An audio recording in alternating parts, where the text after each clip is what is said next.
Bueno, continuamos ahora con esta parte de las instituciones jurídicas y vamos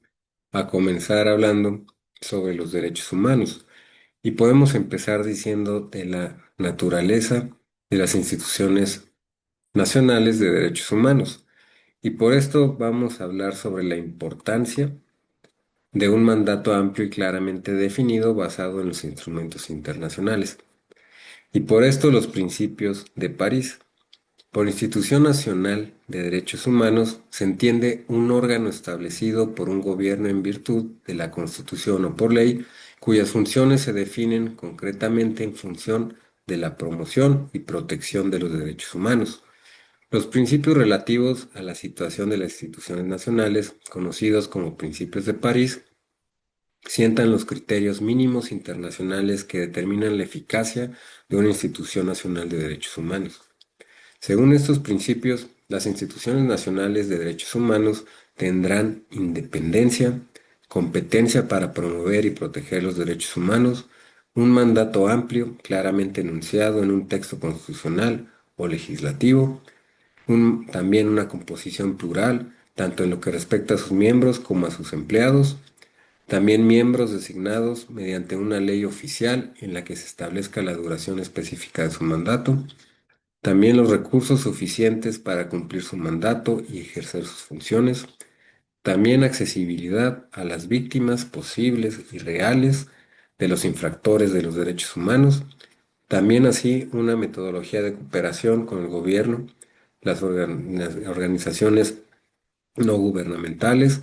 las organizaciones del sector privado y los particulares, también en el ámbito nacional e internacional. Ahora, en lo que respecta a las actividades, en los principios, se exige a las instituciones nacionales que presenten informes sobre la promoción y protección de los derechos humanos, promuevan y aseguren que la legislación, los reglamentos y las prácticas nacionales se armonicen con los instrumentos internacionales de derechos humanos en los que el Estado sea parte y que su aplicación sea efectiva. También que fomenten la ratificación de los instrumentos internacionales de derechos humanos. También colaboren en la redacción de los informes que los estados deban presentar a los órganos y comités de las Naciones Unidas y, en su caso, emitan una opinión al respecto, en el marco del respeto de su independencia. También que cooperen con las Naciones Unidas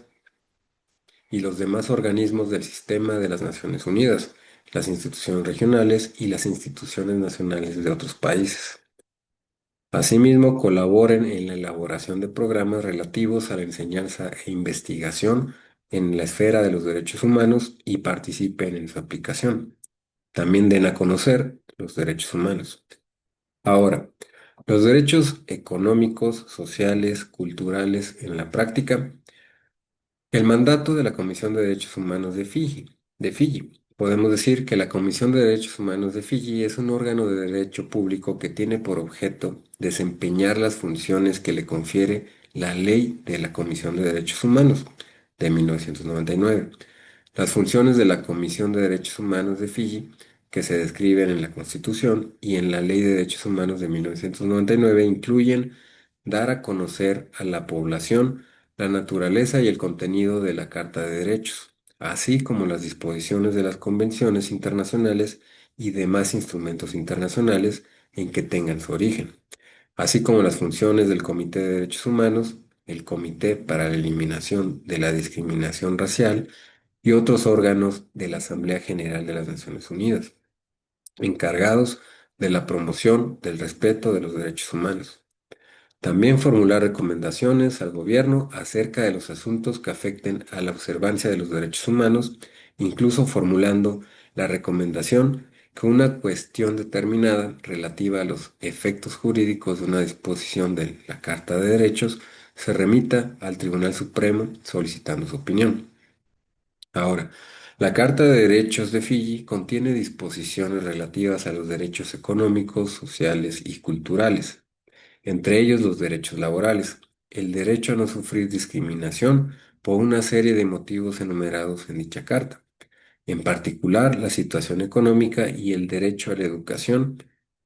Y la Constitución obliga al Parlamento a promover programas encaminados a lograr que todos los grupos de personas desfavorecidas tengan una igualdad de acceso a la educación y la formación a la tierra y a la vivienda, y a la participación en el comercio y en el servicio al Estado. Ahora, la Ley de Derechos Humanos de Fiji reconoce la importancia también de que la Comisión observe los principios de París. Además, la institución nacional podrá estar facultada para recibir y examinar denuncias y demandas relativas a situaciones particulares. También pueden fomentar y facilitar la mediación o la solución de diferencias y determinar o recomendar los recursos jurídicos apropiados. Además de estas normas mínimas, para que la Institución Nacional de Derechos Humanos sea eficaz, deberá actuar en un entorno externo propicio. En el gobierno debe existir la voluntad política necesaria para permitir que la Institución Nacional de Derechos Humanos desempeñe su mandato. Deben existir órganos judiciales eficaces e independientes y otras instituciones democráticas, así como una sociedad civil comprometida también como una administración pública y unas fuerzas militares y policiales sensibilizadas.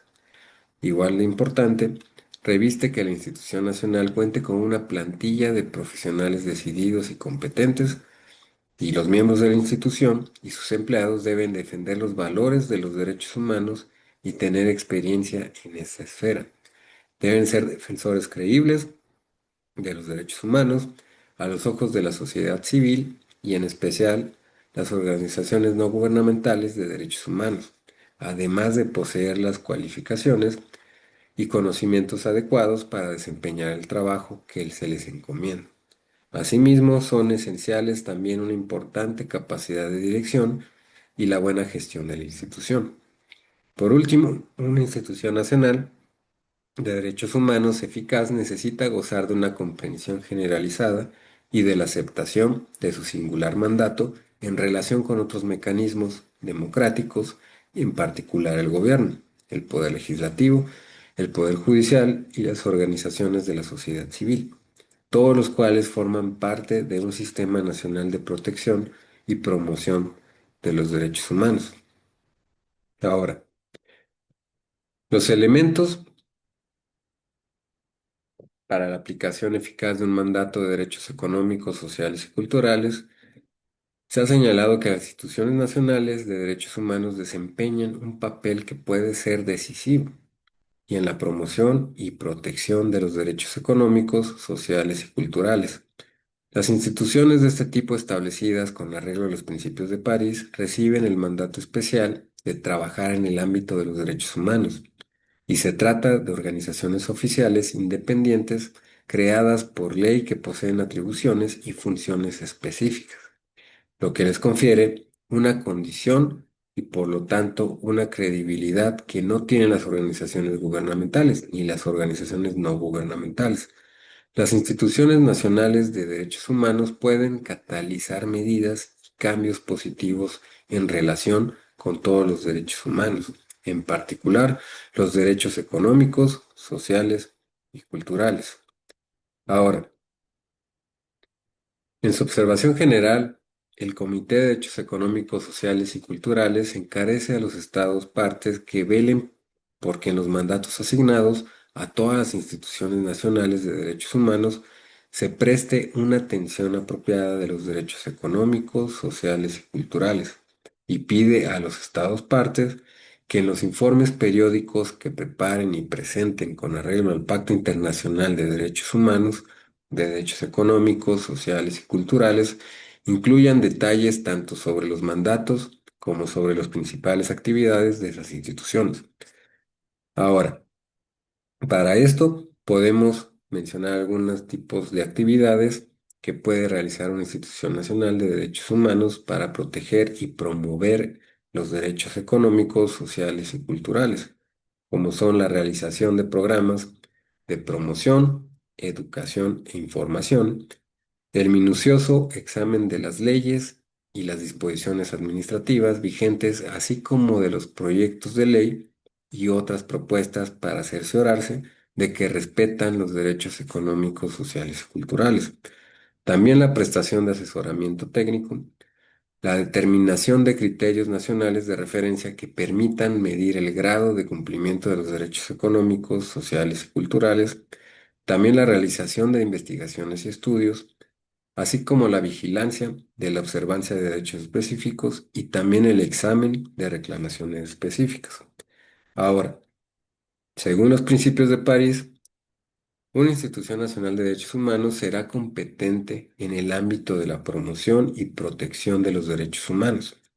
El mandato de una institución nacional de derechos humanos suele fijarse en términos muy generales y puede aludir específicamente a ciertos derechos o categorías de derechos, pero también puede referirse a los derechos humanos en general.